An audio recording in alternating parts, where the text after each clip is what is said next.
check it out, man. I'm gonna put it like this. I know of 50 and I know of Meech. When I'm telling you, when I really not say I know of them, because I've been in their same company, both of them. I've had conversations in depth with both of them. You understand? And that assessment that young lady just gave about 50 is correct. 50 is the type of dude, bro. You know what I'm saying? That trust means a lot to him. Yes. And we some like each other. If somebody is my enemy or somebody I don't with, I don't with them for life. Correct. You understand? He's not wrong for that. When me and 50 was in Dre's studio, we had a long conversation. And I was like, yo, 50, I'm my own man. And he was like, yo, but Gene, you was rolling with black hands. You understand? You was rolling with black hands.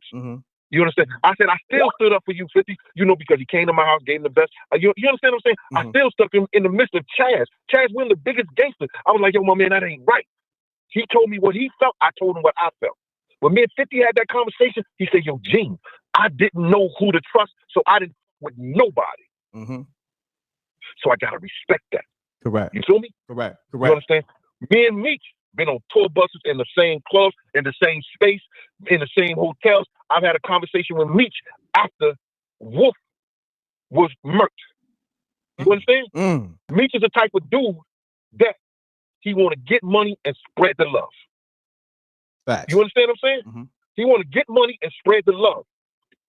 If he eating, everybody around him gonna eat. I respect that, and I respect where he come from. You understand? That's that Midwest playboy shit. You understand? I can make sure everybody eat, everybody be happy, all that shit like that. It just ain't the same thing. And it's just like trying to mix water with oil. It ain't gonna work. You understand? Correct. Oil gonna keep its substance, water gonna keep its substance. And I'm saying this to say this when I'm listening to your show, brother. You understand?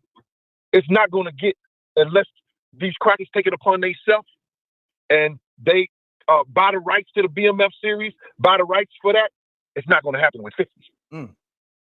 Now, will he sell it? He'll sell it. You understand? But I don't believe if he owns that right or he owns that part of it.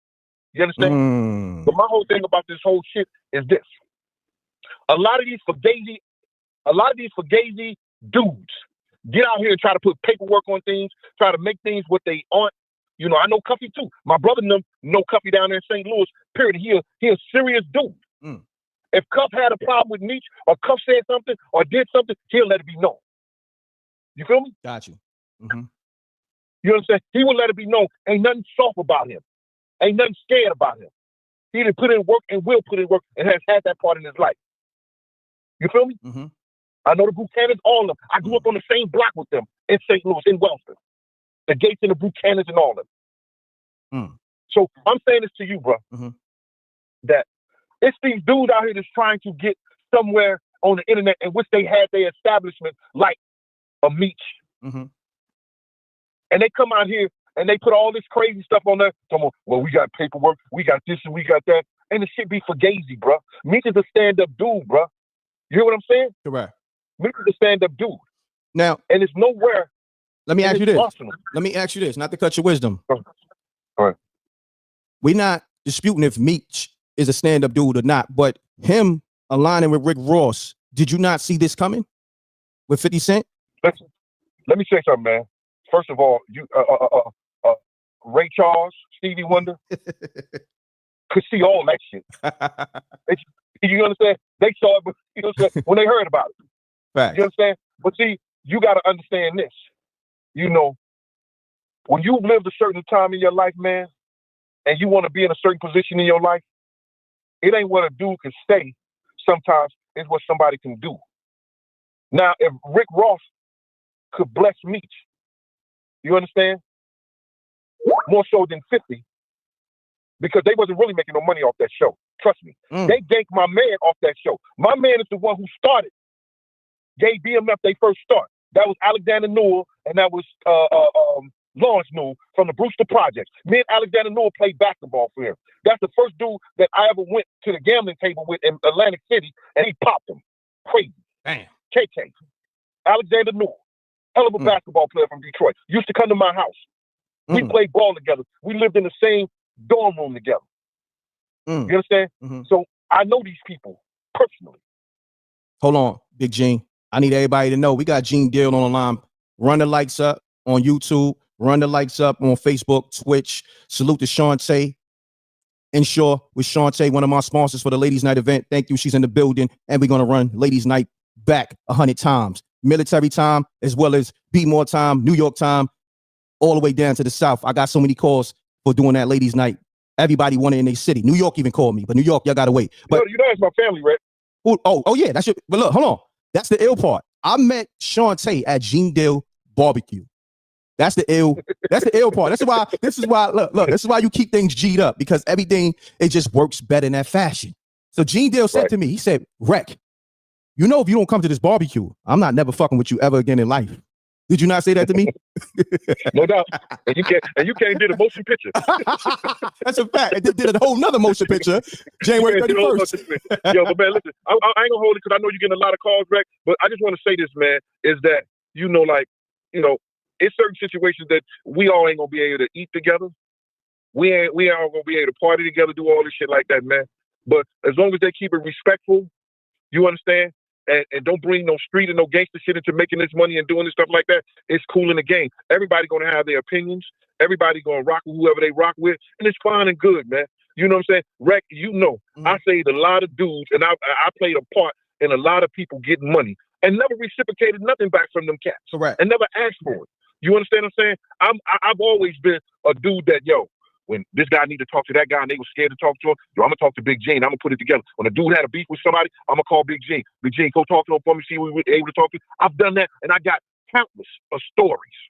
You know, I got countless of stories of things I've done in the street and everything. That's why I can have a conversation with 50. That's why 50 can say, yo, Big Gene told me about savoir faire. I got that from Big Gene. That's a fact. You understand?